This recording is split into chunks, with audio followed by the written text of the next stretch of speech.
So after years of living with this super musty 1980s shiplap paneling, I decided to finally rip it all out of there and finish the drywall underneath. And while I clearly still need to cut in the rest of the skirt board and roll a layer of paint on top of this primer, I wanted to drop this video midway through the project to show off just how smooth things were looking. Wow.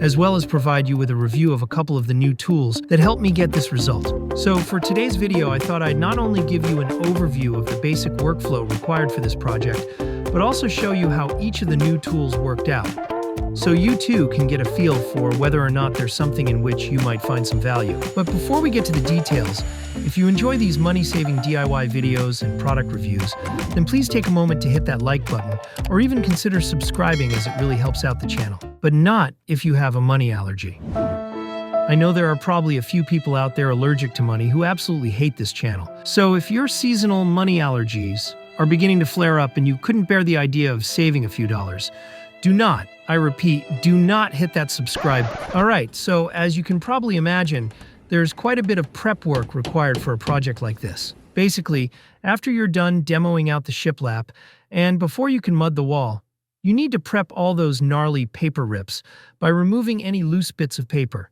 sanding them down, and then sealing them with some sort of surface sealer, or in my case, a shellac-based primer. You'll also want to refasten any loose boards, pre-fill and finish your joints, and a handful of other things, and depending on how this video does, I might even put together a full-length edit of the entire project, where I go over everything in greater detail. But in the meantime, if you're looking for a super solid drywall channel, I definitely recommend the Vancouver Carpenter. I've been almost religiously watching his content for the better part of a decade, and he's got a video out there for just about any and every issue that you might run into. So anyway, once you've got all your rips sealed and your wall is looking something like this, you'll be finally able to get the mud on there without it blistering the paper underneath. But then the challenge becomes building up the wall to be as uniform as possible. And if you're doing this in a finished space as part of a renovation, like I'm doing here, then you'll want to focus on minimizing your sanding so that you can reduce the amount of dust as much as possible. Which is a great segue into the first tool that I wanted to showcase in the video, namely this 40-inch skimming blade.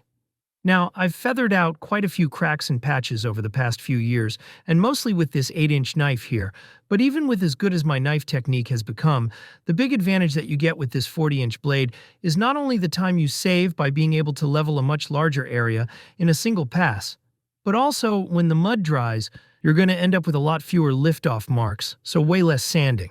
I should mention too here that if you do have a big mud sculpting project like this to do, you'll probably want to roll the mud on there with a nap roller, just like you see here on the right side of your screen.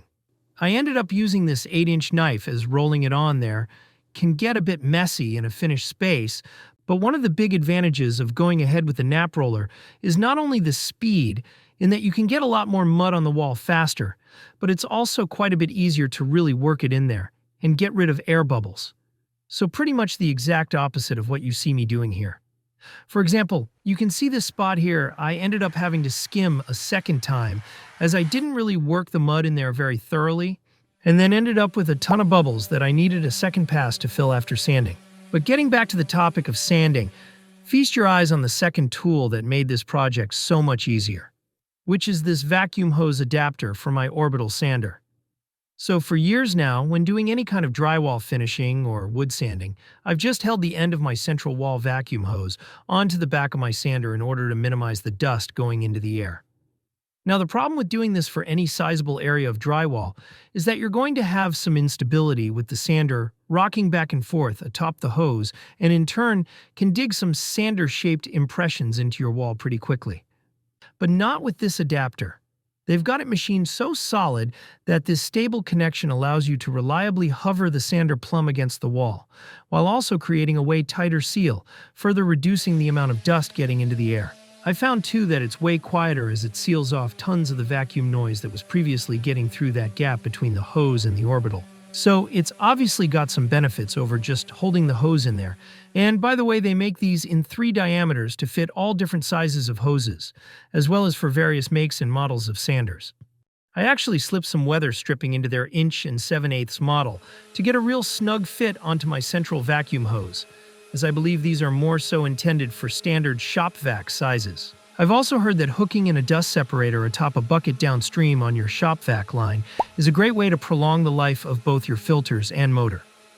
And just as a testament to how airtight this thing is compared to when I was just holding it on there, you can see after sanding 5 to 6 feet of liftoff marks, I've barely got any dust down here on my drop cloth. So yeah, pretty remarkable increase in suction there. But aside from being a functional improvement over what I was previously doing, let's talk about cost savings. Now, if you're somebody that already owns an orbital, along with a shop-vac or central wall unit, and you might do the occasional drywall job, but you're not yet ready to spend a few $100 on a professional sander, then this might be something to consider, especially given its $20 price point.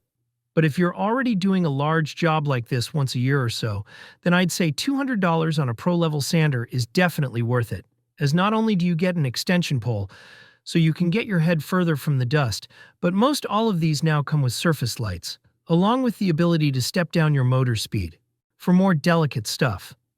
And no matter which option you go with, if you're doing any amount of dust creation, do yourself a favor and pick up a NIOSH-approved respirator.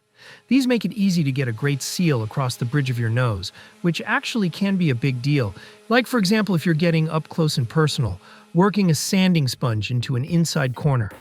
Maybe hit that like button if you get that reference there. So anyway, I'll try and link everything I mentioned in the description, and let me know in the comments if you've tried a similar setup, or even if you think taking on a project with this much prep work is just absolute madness. But either way, thanks for making it this far. Best of luck on all your upcoming projects. Always be sure and check all local code and permit requirements before demoing anything in your home, and I hope to see you next time. Thanks.